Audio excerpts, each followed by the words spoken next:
Gesetzblatt, on ne va pas mentionner cette notion de cession à l'Allemagne.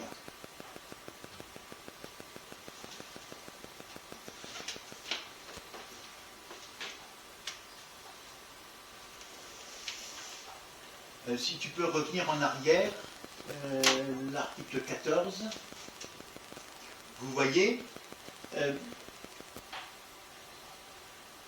ce qui est souligné dans la partie gauche, c'est innerhalb der abgetretenen Landesteile liegen, et on voit que c'est le Deutsche Regierung. Alors que, donc gouvernement allemand, alors que dans la version française, on met que les territoires sont cédés à l'Allemagne. C'est pas pareil. Gouvernement allemand et Allemagne, c'est pas la même notion. Normalement, on doit préciser Reichsregierung. Normalement, oui. J'ai rarement vu Deutsche Regierung, c'est Reichsregierung. Oui. Mais on peut l'accepter, gouvernement allemand. Quand on utilise l'adjectif, hein, le peuple allemand, etc. Bon. Mais ce serait sûr que Reichsregierung serait beaucoup plus précis. Parce que les territoires seront, comment dirais-je, administrés par la Prusse au nom du Reichsverband, de l'association. Oui, oui, oui. Disons, l'empereur est inévitablement le roi de Prusse, de par la Constitution. Et d'abord roi de Prusse. Oui. C'est ce qui a fait le grand malheur des conservateurs. C'est un autre problème. Voilà. Donc on voit qu'il y a des différences de publication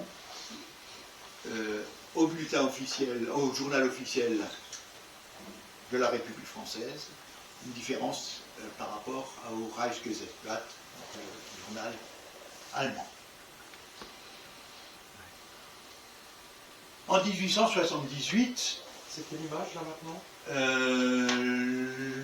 Tu peux passer. Voilà, encore passer. Tu l'as fait ça? Non, je vais le faire. Mais voilà. En haut à gauche, l'article 22 du traité de Vienne, qui ne concerne pas nécessairement la France, mais on voit que dans le traité de Vienne, on cède. C'est un traité qui est passé entre l'Autriche-Hongrie et cette fois-ci le Reich allemand. Alors que je vous rappelle que le traité de Francfort était passé avec l'Allemagne. Enfin, la convention additionnelle est passée avec l'Allemagne. On joue sur les mots.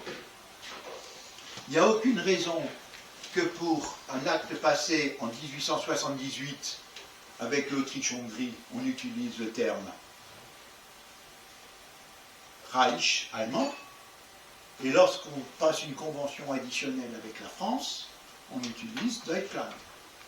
Qui n'est pas une entité juridique. Qui n'est pas une entité juridique. On l'avait exactement. C'est une association de fait. Bah, ce n'est pas une entité juridique étatique. Étatique. Parce que de fait, c'est une entité juridique. C'est étatique. L'association de fait, chacun est responsable, chaque membre est oui, mais en bout de ça. course, c'est une qualification juridique. Mais c'est surtout le fait que ce ne soit pas étatique, c'est d'ordre privé. Et on arrive en 1899, si tu peux passer. Voilà. C'est là aussi. Oui, c'est très bien. La majorité des États décident de régler les usages de la guerre dans une convention qui est la convention de La Haye. Donc il va y avoir deux conventions successives de La Haye, celle de 1899 et celle de 1907. Qui va adhérer aux conventions de La Haye? C'est l'Allemagne.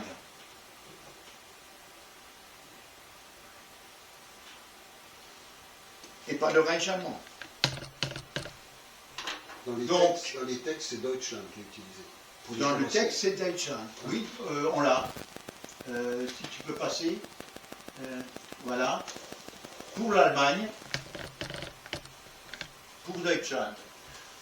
Donc rien que le mot Deutschland n'engage pas le Reich. Si dans la Convention de La Haye de 1907, il y a une clause qui interdit aux belligérants de passer par un État neutre pour envahir l'opposant. Ça ne va pas s'imposer au Reich, puisque c'est l'Allemagne qui signe. Et le Reich allemand va pouvoir passer par la Belgique pour envahir le nord de la France. Attends, il y a un truc que je ne comprends pas. Tu veux répéter, s'il te plaît? Oui, à quel niveau tu veux? Attends, le Reich allemand peut passer par la Belgique pour envahir la France. Je ne vois pas de rapport avec ce qui précède. Mais la Belgique était neutre. Il n'est pas si À la Haye, c'est l'Allemagne qui a signé. Non, mais la Belgique était neutre à l'époque, Ah, d'accord. comme la Suisse. Oui, Donc, la Convention de La Haye qui interdit le passage par un État c'est le neutre morceau qui voilà. me manquait. D'accord, merci. ne s'impose pas Au Reich. au Reich, sont puisque pas c'est signés. l'Allemagne qui signe. Qui signe à D'accord, la Haye. Donc le d'accord, Reich d'accord. peut passer par la Belgique. C'est génial. t'as compris ce qu'a permis le plan Schlieffen. Et, Ils ne sont pas pénalisables. mais alors, et on remarquera qu'effectivement, il n'y a jamais eu de sanction ou quoi que ce soit. C'est pas opposable au Reich. C'est pas comme à l'Allemagne. C'est que le début. On va pas dormir, c'est mal. Inspecteur. C'est que le début. Cette bande de Non, matchs. des carrés. C'est fabuleux ce qui va se passer. C'est énorme.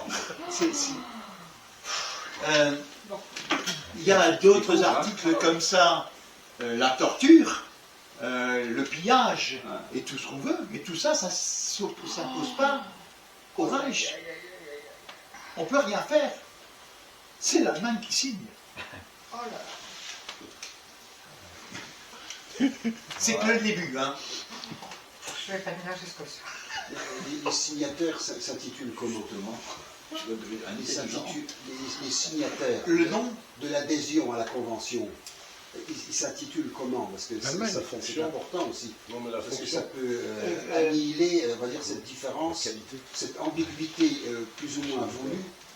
Disons, je ne comprends pas votre question. qualité. Il s'intitule comment? C'est la qualité. Quelle est la qualité juridique de ceux qui, au nom de l'Allemagne, Mais ils sont plénipotentiaires, Si. normalement. c'est des... Mais l'Allemagne ne peut pas désigner des plénipotentiaires, puisque la constitution du Reich, en 1871, à l'époque, J'aimerais bien voir. Alors, j'ai une supposition pour essayer de répondre à la question. On peut imaginer que les personnes qui ont signé frauduleusement, on va dire, au nom de la l'Allemagne, substitution, voilà, à l'origine étaient susceptibles d'être, parce qu'ils sont physiquement connus par les différents intervenants, comme effectivement des plénipotentiaires. Et une fois qu'ils se sont trouvés autour de la table, on leur a demandé, avez-vous votre mandat? Non. Ah oui, mais on va pas faire marche arrière, on va quand même signer le document, mais au nom de qui? D'une association de fait. mais il y a On peut imaginer toujours- ça, en fait. Dans chaque traité, je rejoins ce que tu dis, dans chaque traité, il y a une opération avant la signature de vérification des pouvoirs. Voilà. Mais une fois qu'ils sont là, on va pas leur dire faites demi-tour. Donc on signe quand On même est quelque dans chose.